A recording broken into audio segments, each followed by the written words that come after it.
What's going on, y'all? Savage here. Let's do a nice gradient today instead of a black or blue screen. Ask me how I did it. It's a fucking Halls wrapper. Old camera trick. Old Chinese trick, as my captain used to say.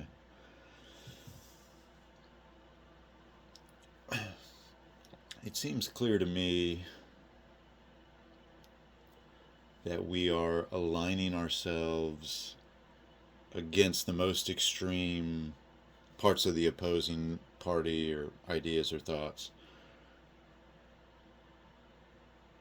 which is not usually and almost never an accurate representation of the opposing idea or base.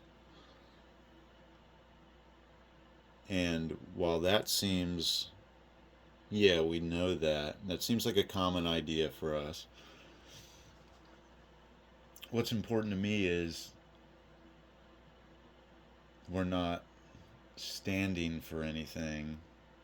Usually, we're most often standing against things, and standing against each other's ideas.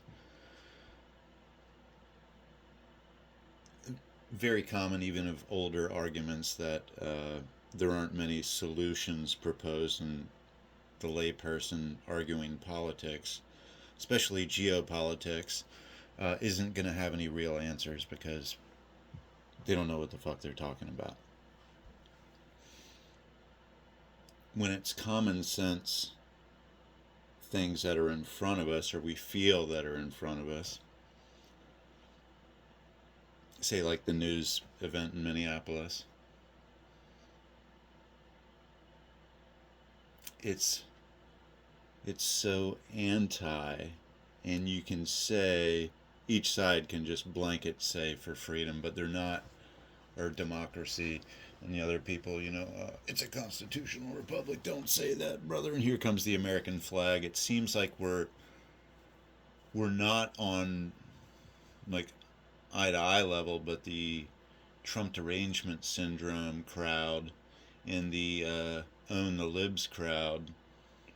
It's like they're both off in a land that doesn't produce anything good.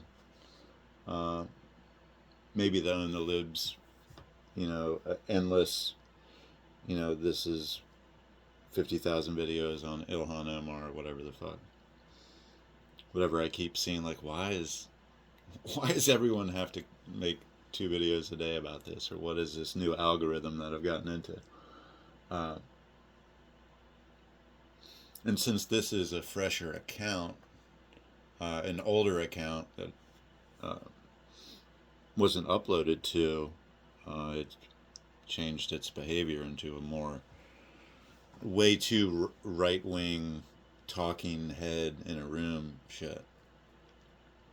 And I can tell what sells is the anti stuff. And obviously, the normal psychology is, yeah, the opposition in that tribal sale is so much better, especially in the long run, because you get it for a while. And we see it now, so I'm sure we've got our own lists of what we stand for, but for fuck's sake, standing against something for a long time endlessly sucks. Sometimes, say, policy making, or uh, maybe standing up to your old lady. I don't care if it takes me 1,000 years. If I'm right, I'm right. Maybe I'm unmarried for a reason, but I don't cut anybody any fucking slack unless you're extremely cool. You've earned it after 10, 20 years.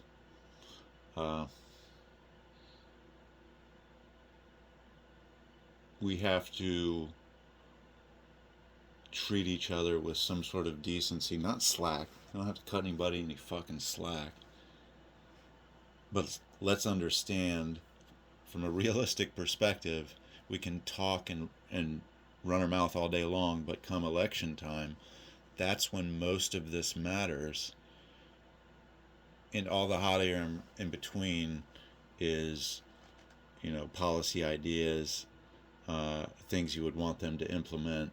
And if you don't have any plan or strategy to do that, it's all going to be done for you by the lobbyists. Uh, the people should develop some sort of reasonable, logical authority to take over problems like this and develop policy for the policymakers in a very open source way that's open to both sides, where we can pre-debate the issues and give it to the House and the Senate, give it to the president, give it to your state House and Senate, and allow them to do it open source. Allow us to debate absent the lobbyists and send this to them and say, this is the proof. Here's 240 million votes.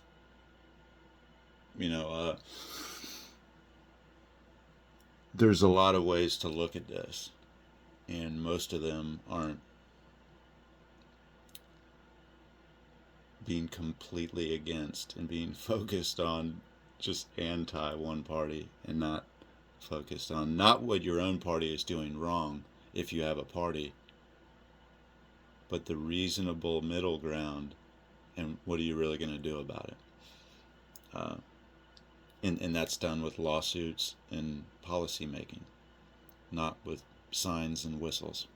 Savage out.